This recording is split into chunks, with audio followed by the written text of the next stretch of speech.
Hey, Happy New Year. And a Happy New Year it is.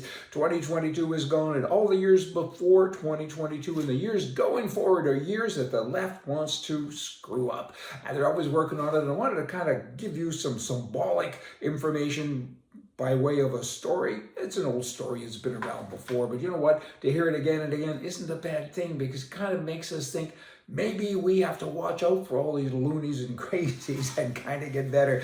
And if that's one thing that a new year does kind of bring, is new thoughts and new ways to deal with the left, because they're interfering with our way of life. Here it comes in story form. 8 a.m. I made a snowman. 8:10 a.m. a feminist passed by and said, "Hey, why didn't you make a snow woman?" 8:15 I converted it, made it into a snow woman. 8:17 my same feminist neighbor complained that, "Hey, she's got such a big chest now. That's a bad thing. Women all over the globe, world, planet, they're mad at you now." So at 8:20 I was getting kind of worn out. And then there's a gay couple. They walked by and they had a hissy fit and said, "Hey, it should be 2 snowmen."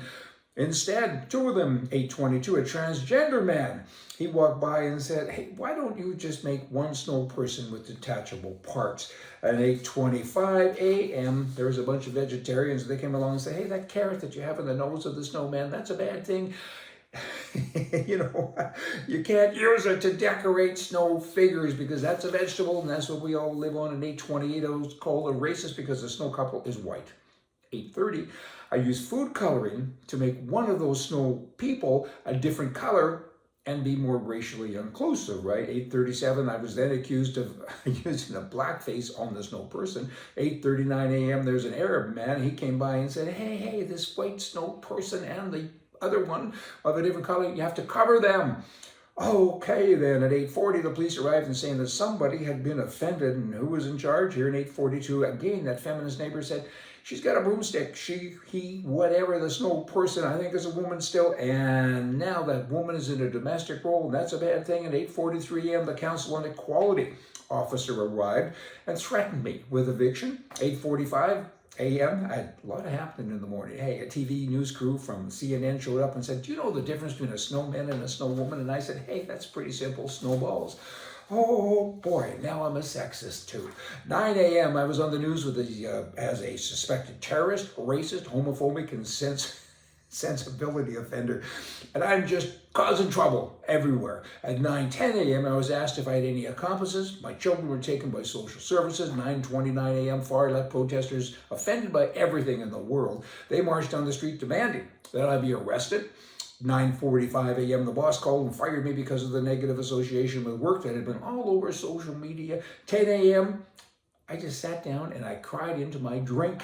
And there isn't a moral to this story. It's just a whole bunch of snowflakes out there, and they're on the left. And what do we got to do to fix them? We got to melt them and make them go away. Hey, that's going into the new year. And we have to make sure that we fight and that they don't get as much of that from us as they have other years. So y'all have a happy new year. And thanks for watching. Right edition. And we look forward to spending time with you and giving you views and news with attitude, because we kind of have that. It's us against them. And as the story says, take that and move it into other places of your life. And as it says, we have to kind of push back, say enough's enough, y'all. Let's have a fun time in 2023.